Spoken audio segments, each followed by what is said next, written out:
it's the next level.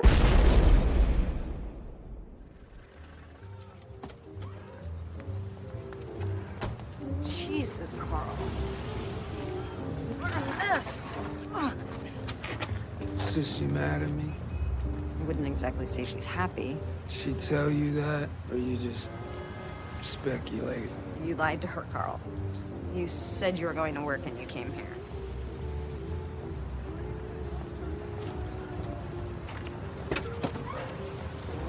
Okay, get inside. She still love me. Of course she does. You're lucky, you know that? You got a blank slate. Start over. Be anyone you want. The rest of us are stuck with who we are.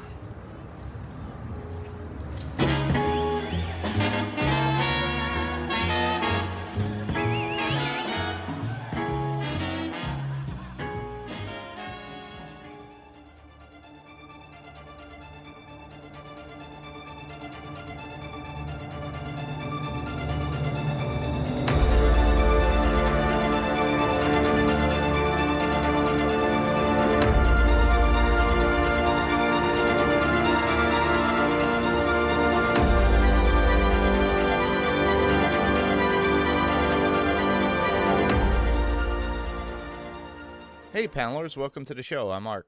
And I'm Steve. And this week we're not just covering episode 2, but episode 3 of the Umbrella Academy season 2. So unfortunately, I encountered Hurricane Isaias on my side because I live in New York and I'm kind of like by the water area, I guess. And yeah, I was out of power since like Tuesday to like Friday afternoon. So I was MIA, which was funny too because with the generator for a day and a half, I was able to actually watch season 2, episode 2 and 3. Nice. And get my notes. So we figured, all right, since this is a little late, might as well do 2 and 3 together. Absolutely. So, and the first one we're going to start off with is Umbrella Academy Season 2, Episode 2, The Frankel Footage. And the synopsis for that particular episode is, an incident at the bar leads Luther to Vanya. Five finds an unsettling surprise in the film Hazel Left Behind. The cops come after Allison's husband. Yeah, it's interesting that these maybe it's because Netflix drops the whole season. This particular synopsis is really, there's a lot of spoilers in there. I mean, like the fact that it reveals that Luther finds Vanya. It reveals that Hazel dropped something in Five's pocket, which I did hear another podcast say they did notice that in episode 1. They saw him drop something in his pocket, but they couldn't tell what it was, or it wasn't revealed, there in episode 1. I didn't notice it, but yeah, and the whole thing about the cops coming after Allison, it's an interesting, very spoiler-full synopsis that one was. Yeah. I'm speaking like Yoda.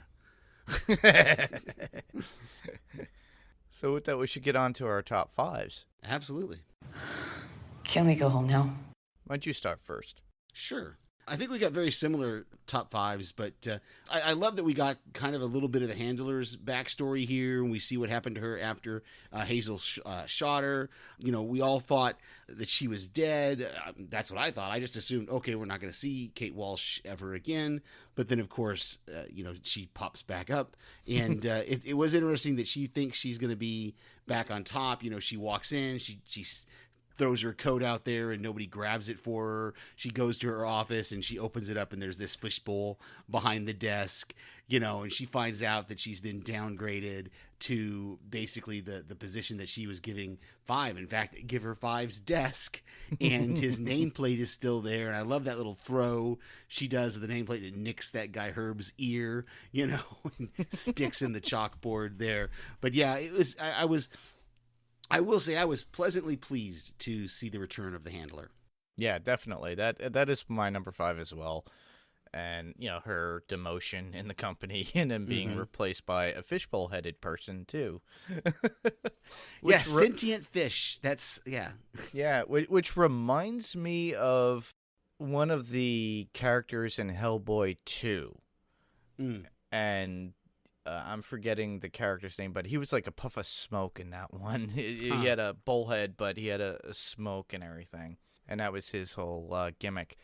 And then, like, obviously, in her being her superior, and a lot of I don't know if you know this, Steve, but for the listeners out there, apparently Herb played Pogo. Yes, that's what I saw that in the trivia. He did the motion capture for Pogo in the first season. That actor that played Herb. Correct. So I thought that was pretty cool when I saw that. Yeah.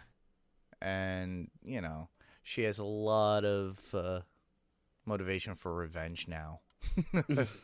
Whether it be the company or Five, I'm thinking Five for the fact the way that she threw the nameplate from the desk. That was interesting too, because you mentioned that her revenge, whether it's on the company or it's on Five, I'm not sure. I think you're right. I don't know where her aggression is necessarily placed. Who does she blame? Does she think maybe if she's able to rectify this situation with Five, that she can get back into the commission's good graces, maybe? I don't know. I do think it's interesting, too, though, that as you mentioned that maybe, I wonder if the fishbowl guy got a little bit of a downgrade, because she, when she comes into the office, she says, "Oh, I thought you weren't coming down until the board meeting." Mm-hmm. And he's like, "No, this is my job now." So I wonder what he did. Exactly. If maybe the same kind of thing, because of all of her mistakes, they splashed on him. Pun not intended there with the water, but it'll be interesting to see. I don't know. It's not like it. I'm not begging. If we get to the end of the season, I have no clue how this fish became sentient, or how this fishbowl guy, what his origin is. I'm not going to be like disappointed in the season, but it might be kind of cool to find out what the deal is with that. Why do we have a sentient fish, and where did it come from? Is it an alien? Is it, what? So it might be interesting. Yeah, that would be interesting. I'm wondering whose fishbowl he peed in, though, to get that demotion himself. Yeah, so my number 4 is Lila, and the fact that this is Diego's, the chick that he escapes the asylum with. And, she's got these skills. She's not just fighting. She's able to hotwire a car. She seems very capable. She seems to be handling this whole killers coming after him pretty well, without really batting an eyelash.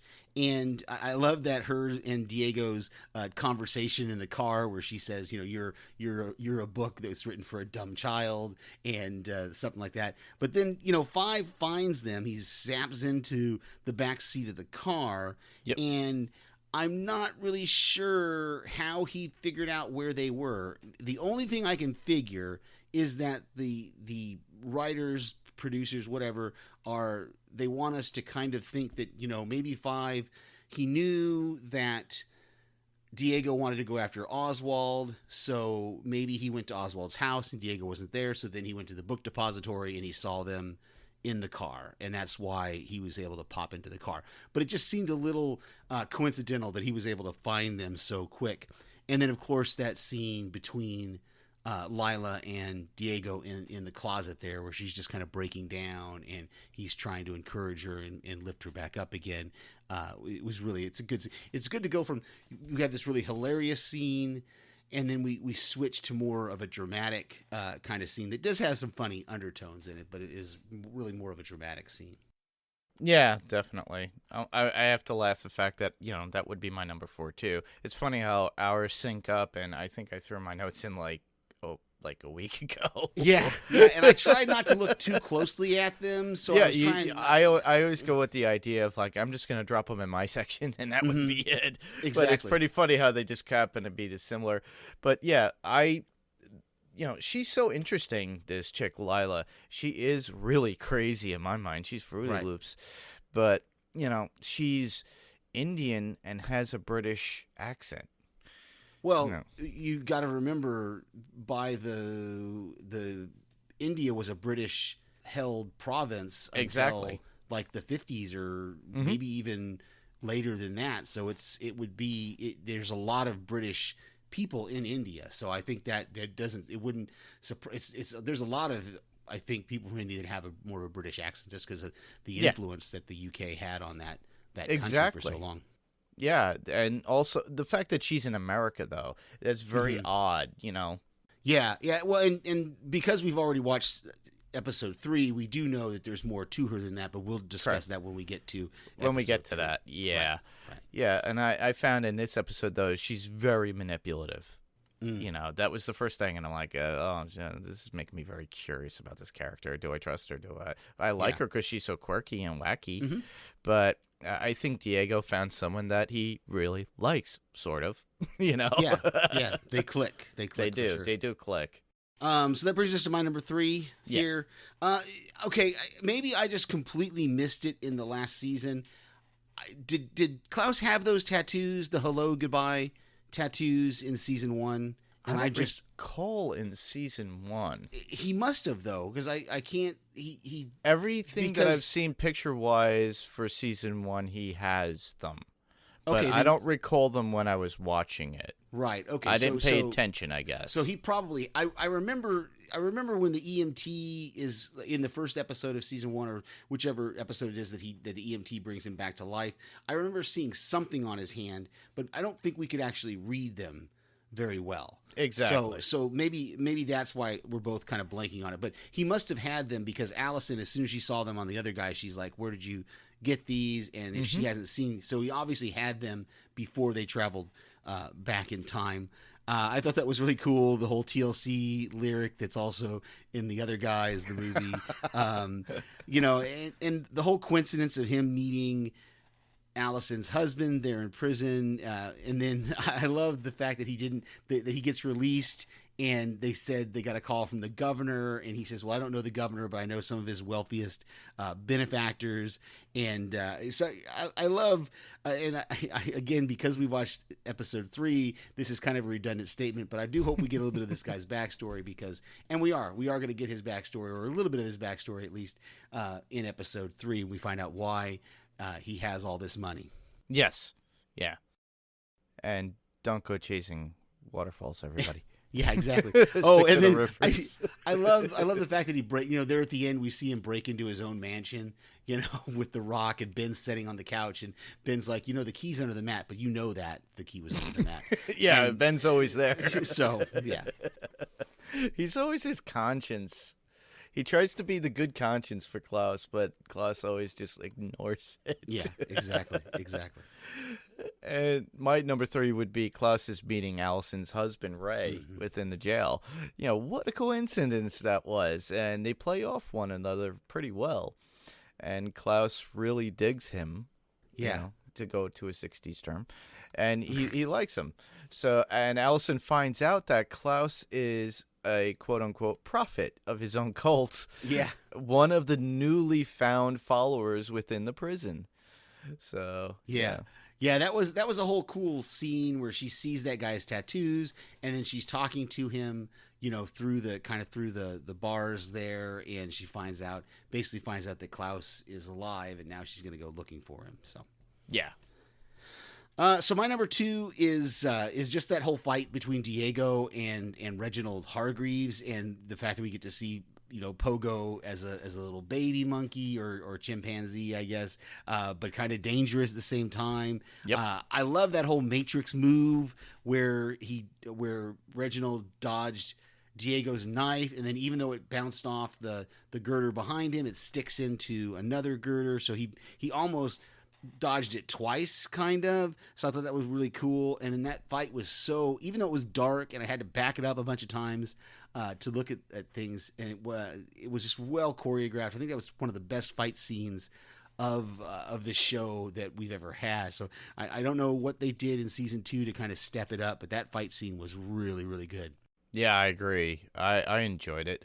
But the fact that, he got into a fight with his own father at this point, adoptive father at that. But, and on top of that, at the end, he got stabbed. Right. Well, yeah.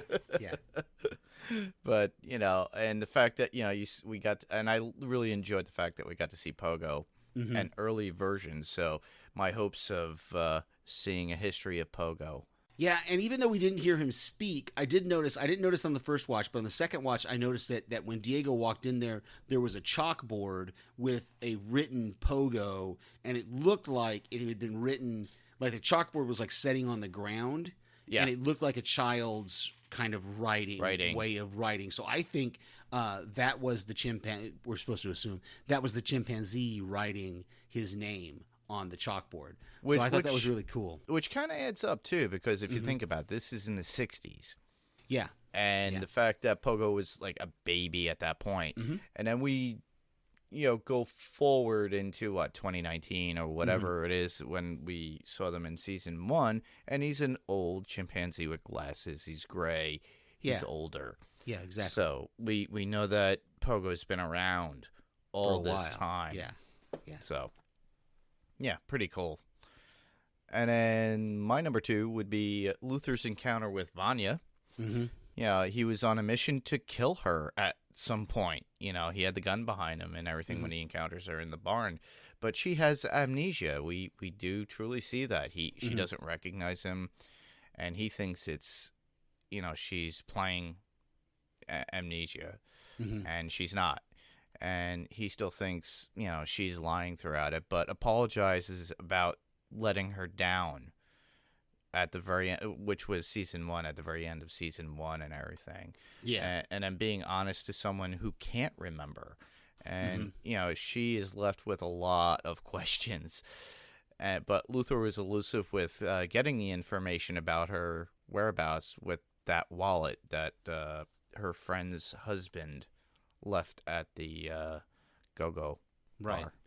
Yeah, and this was actually my number 1, was this whole scene between Tom Hopper and Ellen Page, because it's played so well, and you see, like you just described, you see he comes to the barn and he's coming there to kill her, because if he even gets an inkling that, it's the only thing that stops him is the fact that she had amnesia. And once he realizes that she had amnesia, I think then he starts to walk everything back, and he realizes for himself, he realizes that I did some bad stuff. I should have been the leader. I should have reached out to her. And we see, like I said, Tom Hopper and Ellen Page play that scene so well. I think the acting in this show is just superb, that with just little movements and little facial things that you see of him as he tosses the wallet to the wife when she puts the shotgun on him, and he says, well, I was just returning this wallet, but Vanya knows that he knows her, but like you said, she's kind of left with these questions about, well, who is this guy, this ginormous of a man who's claiming who knows me, but he doesn't really give her any information once he figures out that she doesn't remember anything. Correct. Yeah. So what is your number 1?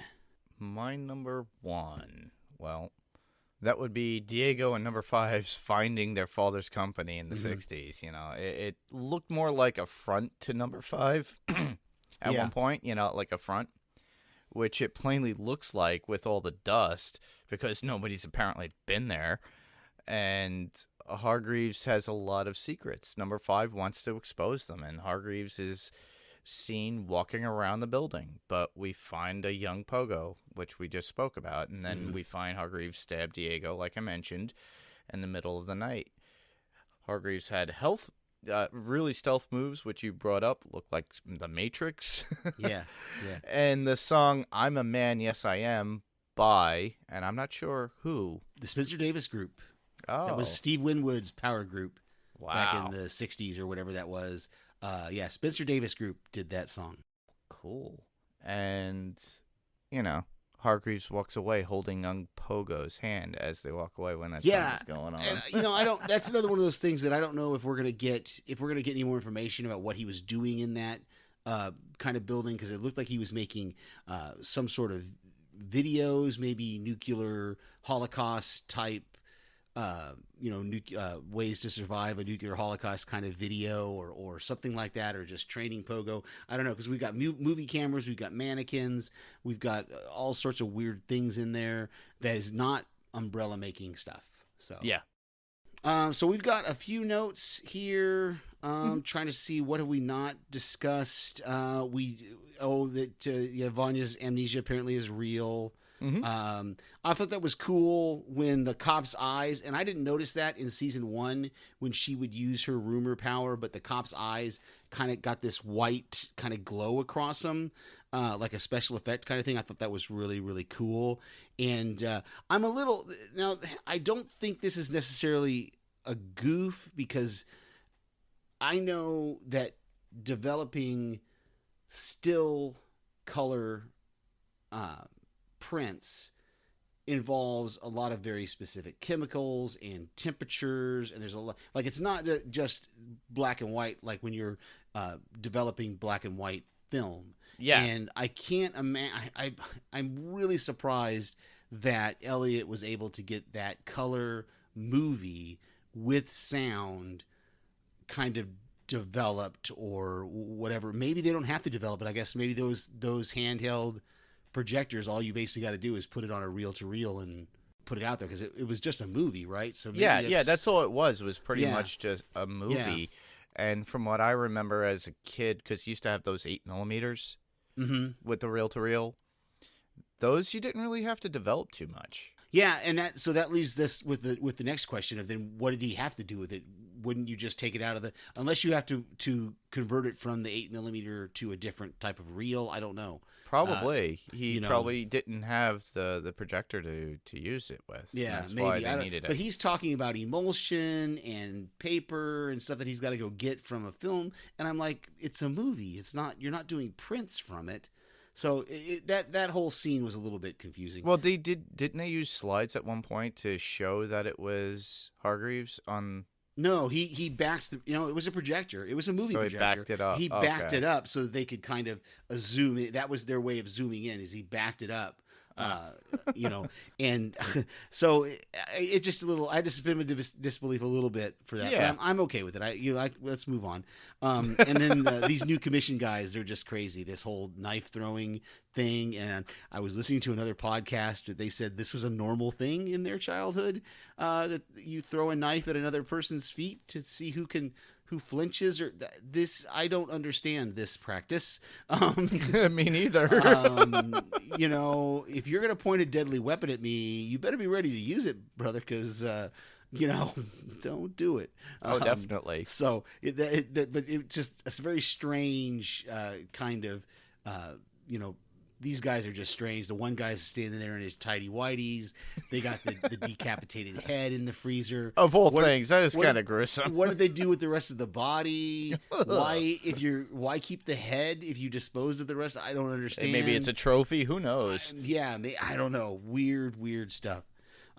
Those are strange. They look albino-ish. They have the really pale skin, whitish kind of, or extremely blonde hair and light eyes. So yeah.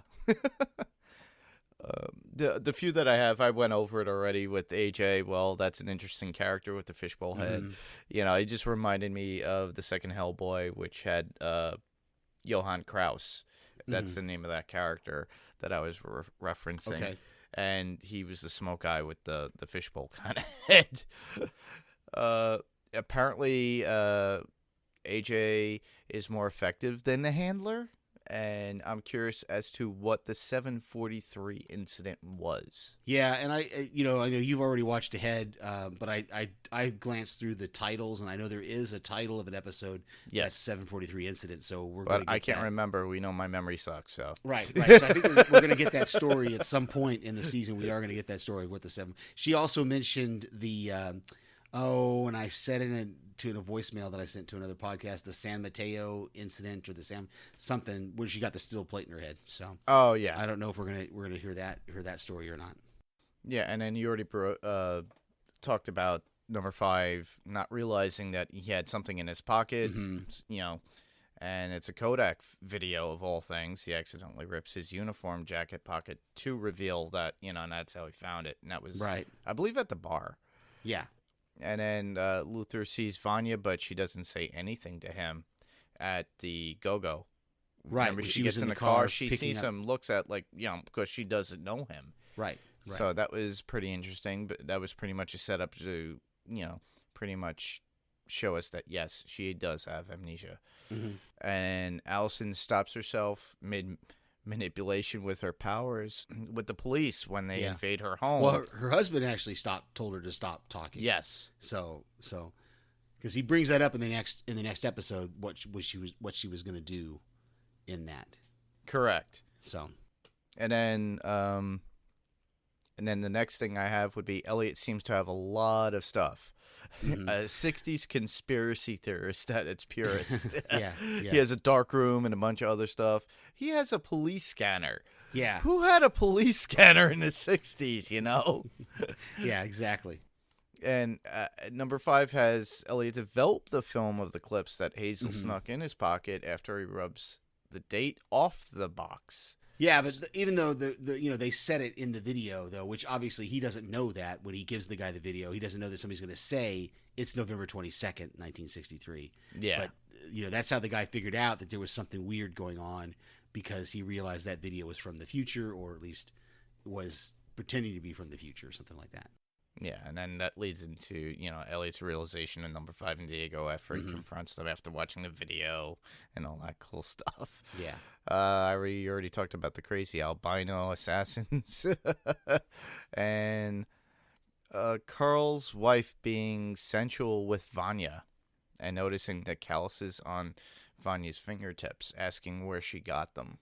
Now, go ahead. I'll let you finish your thought on this, because it's very interesting because it kind of confirms her amnesia, and the calluses come from her playing, what was it, the violin? Yeah, the violin, right. So that comes from that, but she doesn't pick up an instrument or anything, but she is attracted to music, which she does with I think Harlan a lot. So yeah, that scene troubled me. Not that's not the right word. That scene, it's one of those things where if a similar scene was done between two men, you wouldn't have there would be no even thought of attraction between the two men. We would just be like, oh, he's noticing scars or he's noticing calluses. But because it's two women, we automatically go to, and I went to this myself, I'm not going to lie, that, oh, there's something going on there. There might be something between these two. And I just think it's unfortunate that in this day and age, we jump right to that. I'm not saying that it bothers me that that's one of the things that we jump to. Yeah, they could have eluded it differently, I think. Yeah. But it's one of those things that it's interesting to me, the way TV has changed and the world has changed and society has changed. So yeah, just a thought. It is. We had a few quotes. Go ahead, you start with yours. We'll just go back and forth. Oh, the crematorium guy saying, "I don't think that was gas." Yeah, and then of course Herb, when she says that she craps bigger than Herb, Herb says someone needs fiber. And then the handler to AJ about Herb being her superior. Yeah. She goes, "I've dropped turds bigger than Herb." There you go, and that leads to the someone needs fiber line. Yeah. Very funny. I really liked that whole conversation when they're in the bar and Five is like, "There's an apocalypse happening," and Luther just goes, "You're always saying that." Yep. The next one I would have is, "You're lucky you know that. You have a blank slate. Be anyone you want. The rest of us are stuck with who we are." And that's Carl to Vanya when she picks him up at the Carousel Burlesque nightclub. Yeah, that was a good one. I almost put that one down until I saw that you already had it in here, because I really liked that. I really loved, and I only put a piece of it in here, but again, I want to go back to Tom Hopper, and he delivers this monologue there at the end as Luther, that he's talking to Vanya, and the crux of it is, I get two quotes from it, is he said, "I never wanted to be the bad guy," and then he says, "I just came here to tell you that I'm sorry." And he played that so well, and I remember just watching it going, and it's a whole long monologue that I wish I had written the whole thing out, but I didn't want to spend all that time on it. It was very sincere, and, listeners, you could actually go back and, go listen to it. Or we could put it as the intro. Who knows? It's up to you. We'll find out after I edit. The last one I have would be Cousins on My Robot Side. And that would be number 5 to Elliot when Elliot asked, "Are they friends of yours?" Yeah, I thought that was great. And then the last one I have is I love that when they're in the closet and she says to Diego, Lila says pinky swear, and he says the pinkiest. I thought that was just a funny way of putting it, the pinkiest. So very good. So Umbrella Academy season 2 episode 3 is entitled The Swedish Job, and the synopsis for this episode is: as the set-in approaches, Allison reconnects with Klaus. The Swedes chase Vanya into a cornfield. Luther makes a distressing discovery. Bum, bum, bum. Which is funny, too, because now we know that those albino guys are Swedish. Yeah. That's another interesting thing. Again, it's one of these synopses that gives a little bit almost too much away, but this one is brief enough that it didn't really spoil too much for you if you read the synopsis first. Yeah. So I think I went first last time. Why don't you go first this time? Sure. My number 5 would be seeing Klaus's rise to fame as a cult leader. How he tricked an old lady for her money to do what he needs to have his commune. He doesn't even believe in it, which is so funny. Yeah. But utilizes Ben to help him from the other world. That one scene where Ben's lifting Klaus up in front of all the old people and her mansion. Yeah. And he almost drops him at a certain point. I think he does. Yeah, he did. Yeah. I had this as my number 5 as well. Just this whole backstory of Klaus. And I thought it was interesting at the very beginning. We've got Ben is just, why is he hanging out outside of the diner? What's the point of that? Why didn't he go inside the diner with Klaus? I don't know. He's just watching, from the window as the manager throws him out. But I thought it was interesting that bald guy that we meet in the prison, the one that tells Allison he's got the tattoos on his hand. We see him in these flashbacks. He's the guy. He's on the bus. He's kind of smoking pot with them. He's in India with them. What's interesting about that is when he says in the prison, he says that he heard Klaus speak at Berkeley in 1961, which 1961 is the first flashback where we see him. But then it looks like he's with Klaus throughout for at least a couple of years. So I thought that was interesting. And we get a brief shot when they're on that bus of Ben, and he's reading a book, and there's a black woman who's also reading a book, and Ben is very intensely looking at her. Yeah. And I think that's gotta be a story that we're gonna come around to again. I can't believe they would leave a story point like that just kind of hanging.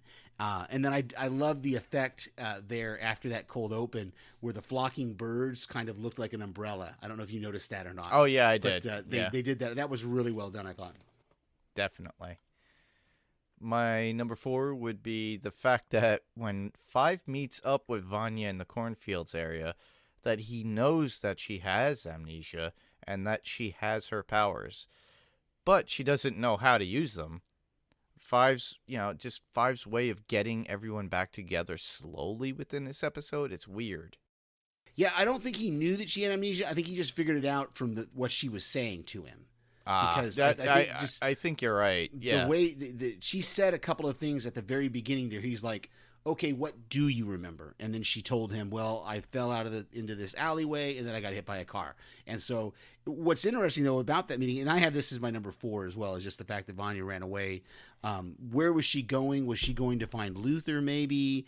I'm not sure where she was going when she left the house with the station wagon, and then she encounters the Swedish guys. But there's a moment there, and because I'll expand upon this since we have a very similar number 4, is where did all this equipment come from that Five had Elliot?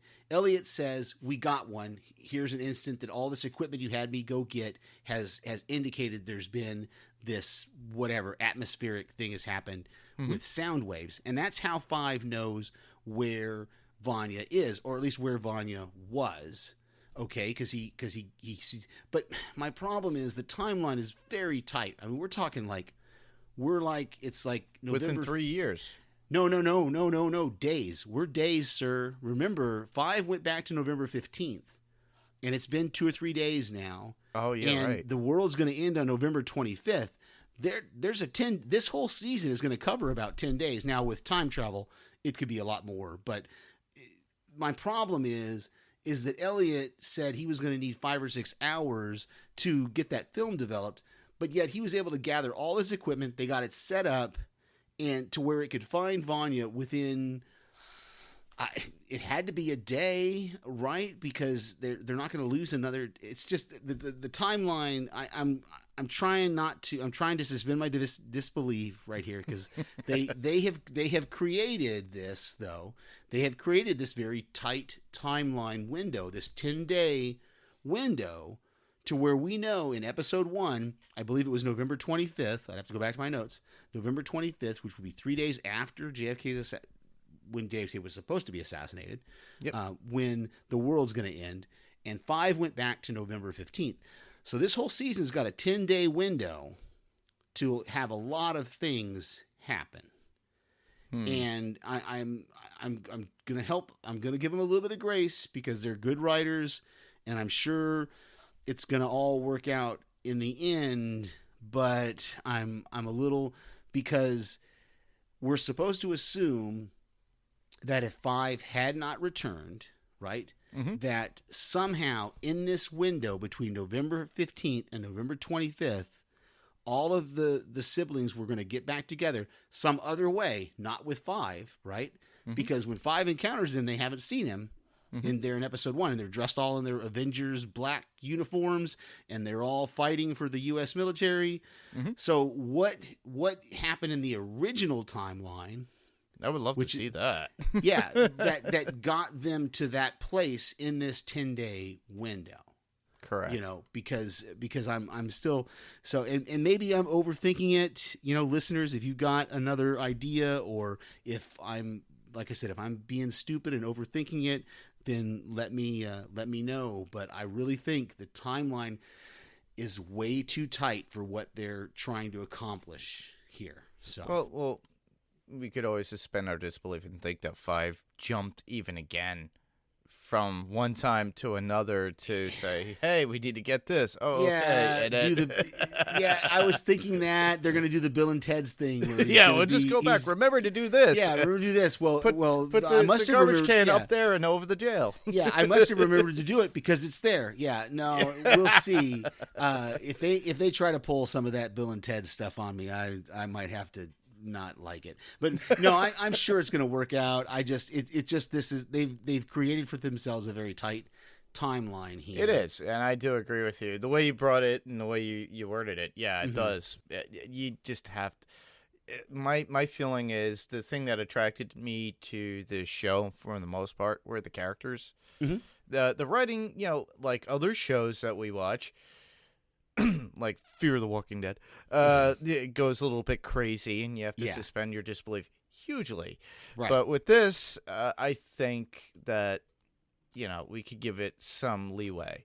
Yeah, I think they'll be able to write it out in some respect, and you know, there's always going to be some crazy fan on Reddit that's going to be posting. It's like, oh, but if you look at this, and I've calculated it to the point of one day, but then these hours. Yeah.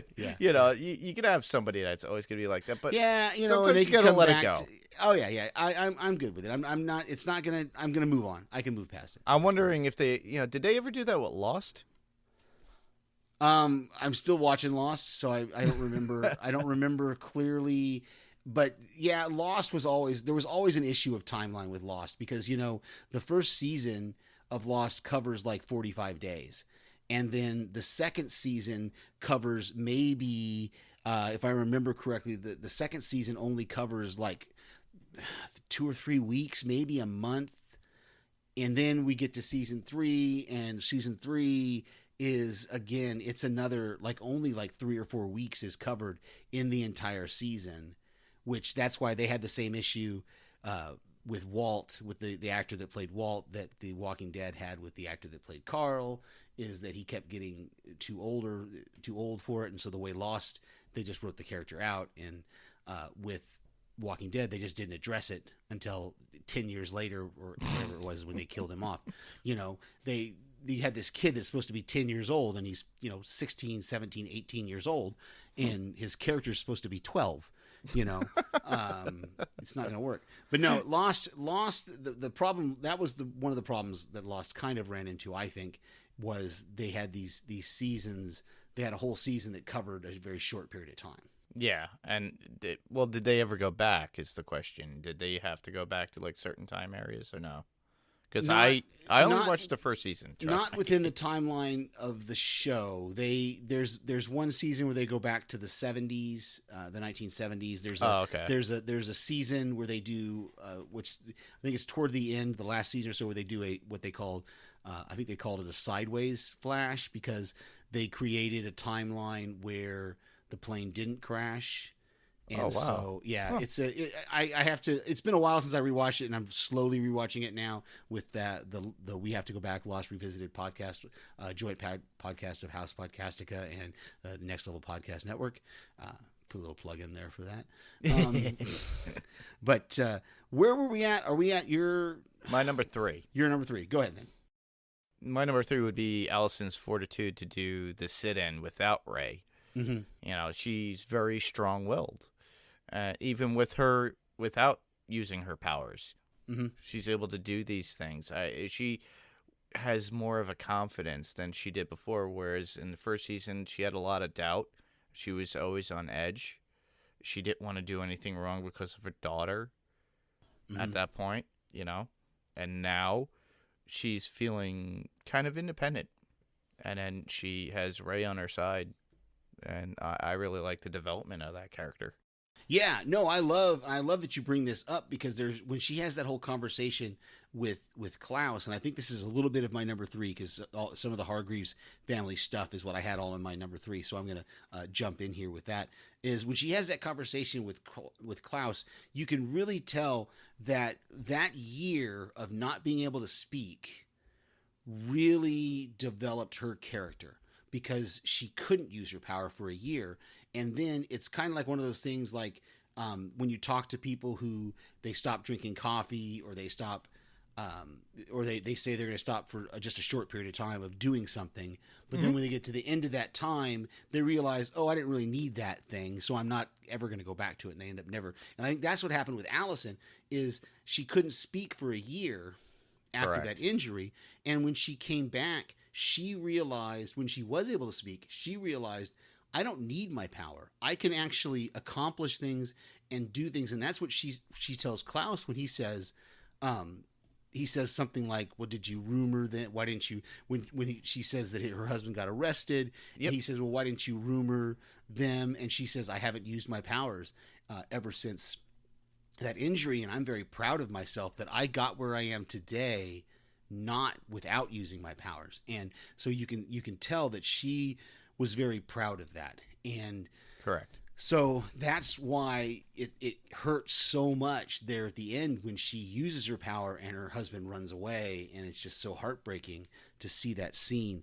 But some of the other stuff that we've got with the Hargreaves family is, I love how every time Five encounters one of the family members, he's very matter of fact about the way he talks about the apocalypse. He even tries to do it with Vanya until he realizes that she doesn't have any memory. But he still does it with her when she asks, and he goes, well, you were born and you were purchased by a reclusive billionaire who raised you in an academy with your fellow siblings that had powers, and you didn't have powers, and then we tried to stop the apocalypse, and we failed at it. So I thought it was the very dry way that Aidan Gallagher, and I was corrected, he's only 16. Yeah, Lara sent a comment to our Facebook page, and yeah, she said he's 16 when she researched it. Yeah, just like you, I thought he was like close to 20. Yeah, but no, he's 16, but he's a mature 16-year-old apparently, and knows how to act that character. And he plays that character really well, and I really thought that was really cool. But that dry way that he delivers these prophetic announcements is really cool. I like when we saw. I talked a little bit already about Allison's reuniting with with Klaus. I thought that was very touching, the way she just jumped right into the water and gave like no regard for her dress or anything. She just jumps right into the pool with him to give him a hug. She's missed him that much. And to realize that these characters, up until now, they didn't even know if their siblings were alive. So probably most of them were living as if their siblings were dead. That's what I was assuming as we were watching them. Yeah, and so now they're seeing each other and they're realizing, oh, you know, it's kind of like you've been brought back to life. So I thought that was really, really cool. Yeah. I liked that Ray he met both Luther and Klaus kind of independently of each other. But it's interesting that he doesn't mention Klaus to Luther. No. But he does mention to Allison that he met both, that, you know, not only did I not know you had one brother, but I found out that you have two brothers, and one of them is the biggest white boy I've ever seen in my life. So I thought that was kind of cool. I thought it was another touching thing of Five not telling Vanya the truth about the apocalypse, wanting to shelter her from that, and I wonder if that's going to come back to kind of bite them on the butt when she does remember, because when her memories come back, you know, what order is she going to remember things in? Is she going to remember being, you know, repentant of what she was doing, or is she going to remember getting locked in a cell? You know, is she going to remember killing Pogo, and is it going to be that she's going to remember killing Pogo because Pogo knew that her powers had been stifled? Or, you know, is she gonna, what part of her is going to be awakened by her memories? Is it going to be the resentful side, or is it going to be the repentant side? And that's going to be an interesting story to see play out, of which side of Vanya are we going to get? Or does she even get those back in any respect? Yeah. Is she going to get her memories back at all? Right. Yeah. Right. Maybe she has to go on whatever her brothers and her sister are telling her. Yeah, we'll see. I don't know. I mean, we've only seen her use her powers once besides the first episode, and that was only when she was stressed and it came out. So we haven't even seen her, you know, restored back to her full power. Yeah, that was like in a cornfield, and it looked like something out of like a UFO cornfield thing. Yeah, like a crop circle that she made there. Yeah. And that would lead me to my number 2. Yes, your number 2. And you've already went over some of it, which would be the fact that Ray meets Klaus and Luther in the same week, you know. Mm-hmm. And then Luther doesn't take it well, but Klaus embraces it and completely loves it in jail. Yeah. But two different reactions. Yeah, and Luther is like, so he's sitting at the table and he sees the candy. He goes, "Can I have some of these?" And you can see how brokenhearted he is. Yeah, it's like, she got married. He's still in love with her, and you could see the upset on him the way it was too.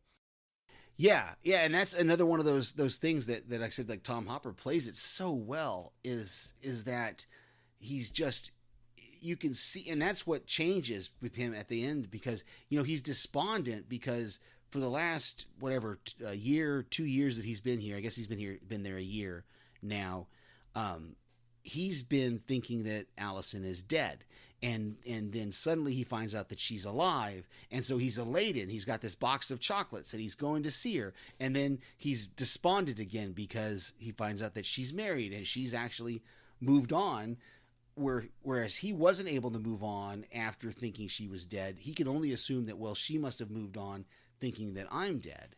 Yeah. And so he has this despondency about him, that, and then, you know, he picks up the wedding picture, and you can just see it's breaking his heart completely. Yeah. So a little bit, we've already started to kind of go into it. The not Allison lookalike there at the beginning kind of got me. I thought, oh, is that Allison? Oh no, it's not Allison. When he sees the woman at the beginning, and that's what prompts him to go looking for her. And I can only assume that the reasoning is because he realizes, okay, Five is alive and Five has dropped back in. And I don't know if Five told him that Diego was there as well. We don't know how much Five told him. but he's got to suddenly think, well, wait a minute, maybe Allison was dropped somewhere also, and he gets Jack Ruby to find her for him. And it's just one of those things that he's acting this thing so well, and I love that in the fight ring there when he tells the guy to just keep punching him because he just wants to feel. Yeah, well, that's exactly what it is. It's like I guess he wanted to lose in some way, but didn't want to use his powers. Well, and just to feel the hurt that because he can't feel it. I mean, that's a common psychological. I think I'm not a counselor or psychologist. I think that's a common psychological thing when you get to that place where you're so despondent that you're not feeling anything, any feeling. You're so numb that you want to feel something, and even feeling pain would do that. Yeah, is going to at least have you feeling something. So yeah. All right. Would lead me to my number one. That would be the scenes of Allison. Well, my number one would be the scenes of Allison plus the scene of Luther losing the fight.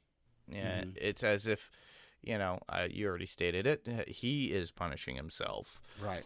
So that way he could feel something, not using their powers in some respect, but Allison's is using her rumor talk to stop the cop from killing Ray, so she was pushed to actually use her power at that point, and Ray's afraid of her at the end. Then obviously you stated that Luther did not want to fight back or use his power to beat the hell out of that guy because he just given up. He's broken and he feels that he needs to feel something. And then that ending with Lila is going to the hotel with the hidden key inside the aquarium. And the handler and her together. And she's her mom?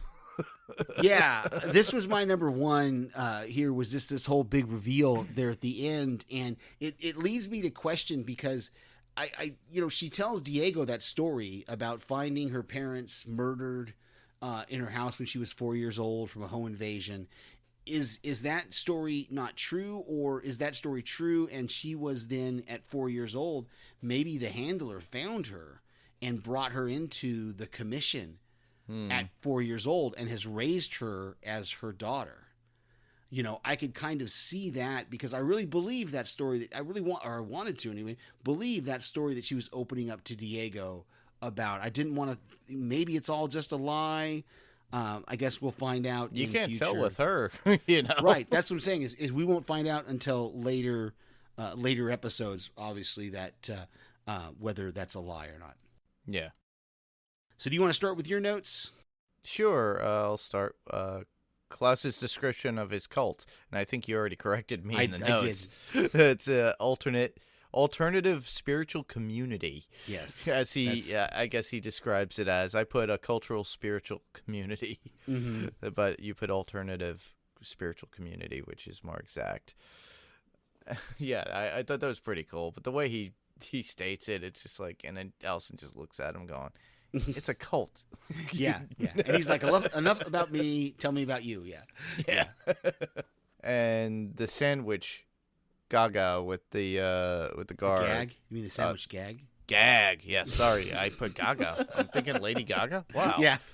Yeah, the sandwich right. gag with the guard and the note on the typewriter by Ben to help out Ray out of jail. That was fun to see. Plus, that Klaus states to Ray that they are brother-in-laws and that the family gatherings are going to get really weird. Exactly. Yeah. I thought that was hilarious because the look on Ray's face was priceless. Right. Couple of mine. That old guy that's out in the front of the gym of Luther's gym. That looked like the same old guy that was in the alleyway when Luther appeared, yelling Allison's name. I loved seeing Kate Walsh in brunette hair. I thought that was great. Throwback to Grey's Anatomy or Private Practice, if anybody watched those shows. I think her hair was more red in those shows, but still not the blonde that we've been seeing. And there's a little bit more about Harlan in this episode, the autistic kid that Vanya takes care of. And autism is such a hard thing to depict on screen with sensitivity to those that don't understand, that are listening. You know, they think they did well with the time period. I think they did well with the time period when, you know, that they are in depicting this. But, you know, it's still something that a lot of people have a hard time showing on screen at times. But I'm glad that they had something like this. Yeah. I thought it was funny, the whole scene with Elliot doing his little tuna mold, and in the background you can see the shadows of Diego and Lila having sex there. Yeah, they keep getting interrupted with the clothes hitting the window. Yeah. I was waiting for that window to break, by the way. Yeah. Yeah. But we get a little bit of Lila's backstory. And she tells Diego about a break-in at her house. You already brought that up as a child. So, yeah, I'm. It's like I stated, it's hard. Mm-hmm. But the last one I have, it really is just, I think it's the same one you've got, is Klaus wanting to reconnect with Dave. And, correct. And trying to convince him not to join the army. But I think it's interesting that if this does happen, I wonder if this is going to open up like a multiverse universe kind of thing, because Klaus's character was extremely, went through a huge change in season 1. yes. After he met and lost Dave. And he's still suffering, though. He's still got the PTSD. We saw that when the paint machine was going, so it's still there. But what happens if he does convince Dave not to go into the army? How does that change? Is that going to change his history? What's that going to do to him? It changes a lot, I think. And if he does do something like that, it could ruin the whole timeline. Right. And it's just going to depend on, like I said, whether they do the multiverse theory or the Back to the Future one timeline theory, to where you do a change, everything changes around you. So it's going to be interesting to see what happens with that. Well, it's funny, too, because we already know with Endgame, and they played that in that movie with Marvel, with the different timelines and stuff like that. If you change something, blah, blah, blah. But they just recently did that with Agents of S.H.I.E.L.D. within the past 2 seasons, I believe. And they said that the way they kind of explained it was you could throw a few sticks here and there, which changes, and the ripples of the tides would be the changes that you've made within the timeline. The only time that it would make such a drastic change would be if you threw, let's say, a ton of like twigs and branches and stuff all at the same time to create a huge wave, which would separate from 2 different timelines itself. Yeah, like I said, it's all going to depend on what they decide to do in this show. It's because every show is going to deal with it differently, depending on, like I said, Back to the Future has one. Yeah. Marvel has one. DC has another. They all have different ways that they deal with these kind of things. So it's just going to be interesting to see how, if it happens, if they have to even deal with it at all, the timeline changes. What happens if this nuclear war actually does happen on November 25th? Because then that would change everything that happened after November 25th, 1963. Correct. So, it's going to be interesting. I'm sure, again, this is one of those things we just have to have faith in the writers and the story. Well, I just hope that, we've already seen this family already screw up and create an apocalypse already and then jump back in time. Are they going to do it again? Right. This is the question. We've got this question every episode, so we'll see. So I had a couple of quotes here, or really just one, because we've already talked about one. I really loved this line, and it's kind of long, but I think Kate Walsh just delivered it, and I'm not going to do it justice, but when she comes into the pet shop and she sees the kid tapping on the glass, and he asks her why he shouldn't tap on the glass, she says, "Life is tough enough being so small in a world filled with predators, just waiting for some bigger fish to come along and gobble you up."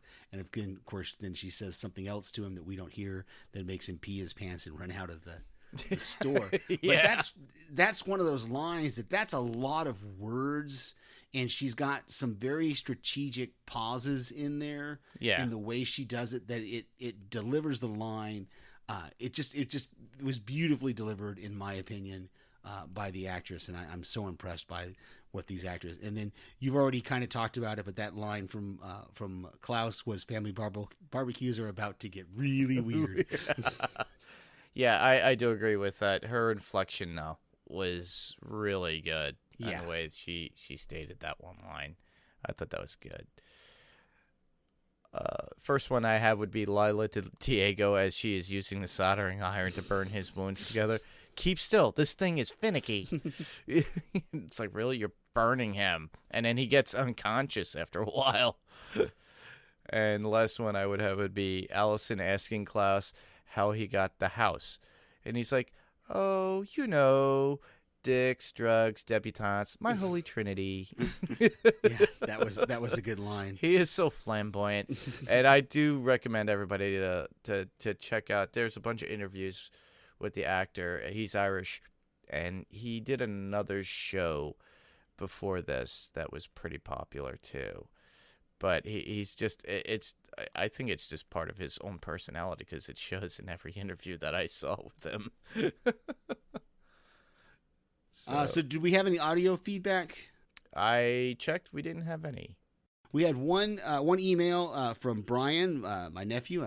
Thank you, Brian, so much. And this is what Brian had to say. He says he loves season 1. He binge watched it in like 3 days, and I'm almost all the way through season 2. And it has been fantastic. I also love the music in this series, love the different covers. It reminds me a lot of Guardians of the Galaxy and how they use music so well. Then he had some specific about season 2, episode 1. Also, he said, I also get the feeling that Vanya is having a bit of Chainesia. Love the Community reference there, Brian, with Chainesia.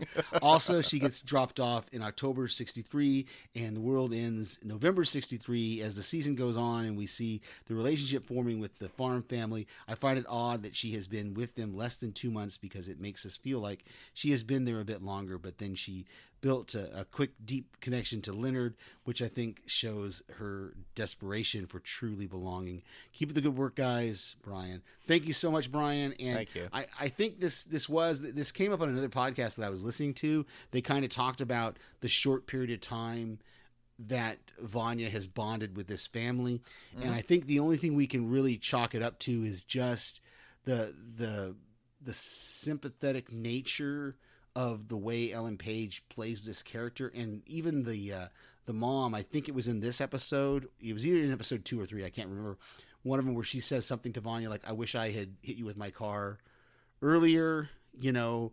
Back to the Future reference. Yeah. So I think for sure we're meant to just understand that she's just bonded quickly with this family and with this child. And I think that's I don't think that's unheard of, and I wouldn't necessarily I wouldn't knock the story for it, but I think I see the problem. It does seem like it's a little quick for her to have that much closeness with the family, but at the same time we have seen that the father is still trying to get her, you know, he's like, I put out more missing announcements and stuff, and nobody's answering. It's like he's trying to get rid of her. He's getting a little perturbed. It seems like he's getting a little perturbed to this house guest that has welcomed her stay. Yeah. Yeah. But yeah, keep the feedback coming, guys. Thank you so much. Yeah. And please don't hesitate. Send it whenever you want. We try to upload some sort of thread on our Facebook, so that way you can keep up. If you want to do the next 2, that's fine with us. Email, Facebook, or even the phone. We'll go through that at the very end. We'll continue on with our comic news. I only got one little bit because, like I said, I had no power for almost a week. But Agents of S.H.I.E.L.D. has ended its series run recently, so it's finally ended. Now, mind you, I've kind of lost touch with Agents of S.H.I.E.L.D. I think I watched the first 3 or 4 seasons. And I watched a little bit of the final, and it left us off with Agents of S.W.O.R.D. So it looks like Agents of S.W.O.R.D. will be on Disney Plus in some sort of future, which will be cool. Okay. Absolutely. Podcast recommendations. I am, as I talked about on the last time that Mark and I recorded, life happens. I am recording with Ben and Kristen tomorrow morning for a redo of the season 3 finale of Lost. Something happened with the recording the first time, but we're going to redo it tomorrow, and so that should hopefully be out pretty quick after that. So check your feeds. That podcast is We Have to Go Back, Lost Revisited. It's a joint podcast between Podcastica and the Next Level Online Podcast Network. Awesome. Can't wait to hear that. Yeah, when I heard that some of the audio, I guess, was messed up, and Ben stated that, I was like, oh, man. Yeah, something happened with Zoom, and we've just taken us a couple of weeks to reconnect to get it done, but I just messaged him today, and he's like, oh, yeah, I was going to message you. Are you available tomorrow morning? I was like, yep. Oh, cool. So you might hear him twice this week. Yep. Ladies and gentlemen. So, we'll have this podcast up probably on Monday. So, but the only two that I have, the first one would be Strange Indeed's review of Umbrella Academy Season 2 with Rima and Paik. And that would also go with podcast industries, TV podcast industries, and their coverage of the Umbrella Academy Season 2. And that would be with Derek and his friends as well. And the last one would be Tell 'em Steve Dave, or TESD, with Walt Flanagan, Brian Johnson, and Brian Quinn on the Smodcast Network. So check them out. I've been listening to them for, going on like 8 or 9 years. So check them out. They're pretty cool, and they're pretty fun to listen to. For YouTube recommendations, that would be, we always do this. Michael and Jessica are friends of mine. The Grim Life Collective, with their Up All Night with the Grims live movie watch party. Watch the movie, they link that is on YouTube, and watch them live and comment as they talk about the movie and other things. Usually it's just casual talk, but they get to the movie every once in a while, but we all have a good time. And watch parties are much like that when I do them too. And the last one would be Decker Shadow with his review of movies. He is quite entertaining when he covers the films. This is the summer of Saw, so he's covering all of the Saw movies. So if you're into gore porn, as I call it, because it's very bloody, those movies, he is currently reviewing all the Saw movies in that franchise. And he's very entertaining regarding it. And you don't have to worry. There's not heavy blood or anything when he posts the video when you watch him. So if you're not into that, but you could watch that. All right. So to submit your feedback to us, of course, we can be heard on any of your podcast player of choice. We're out there on Spotify, Google Play, Apple Podcasts. Again, just search for Panels to Pixels Podcast and you'll find us. Mm-hmm. We also have a webpage, which is panelstopixelspodcast.com. Our Facebook page is facebook.com/panelstopixels. You can email us, as my nephew did, at panelstopixels1@gmail.com. That's panelstopixels1, the TO spelled out right there in the middle, and the number 1 at the end, @gmail.com. And you can call us and leave a voicemail, as Mark stated, if you're interested in doing that, at 845-350-2095. And, of course, we have a YouTube page, which I guess we should put our own YouTube page in recommendations. Panels to Pixels Podcast. Go there, give us a thumbs up, subscribe to us. Oftentimes the episode will drop there first before it gets to these other podcast players, because it takes time to upload those. Send us feedback for any episode of season 2. If you've already watched ahead, that's fine. I don't care about spoilers. You're not going to bother me. Mark's already watched ahead, so because he did that, he went rogue. Forgive me, please. Sorry, it was so tempting. if you do send us a voicemail or some sort of email on future episodes, please put that in the subject line to let us know what episode to include that in. We may be doubling up some more episodes, or we may just go one episode per week. So watch our Facebook page for the announcement for that week's episode. Definitely. And where else can listeners hear us? Well, I could be found right here on Panels to Pixels, as well as sending out audio feedback on occasion to other podcasts that I love that my friends do. So you'll hear me here. As me at the moment, there's no other. Well, I just mentioned the podcast that you can hear me on. You'll hear me on the We Have to Go Back Lost Revisited podcast. You'll hear my voice on voicemails that I send to various other podcasts as well, and of course, right here on Panels to Pixels. Awesome. So that was our show. Thanks everyone for listening. I'm Mark. And I'm Steve. And this was Panels to Pixels. And we'll see you on the next panel. Good night, everybody. Good night.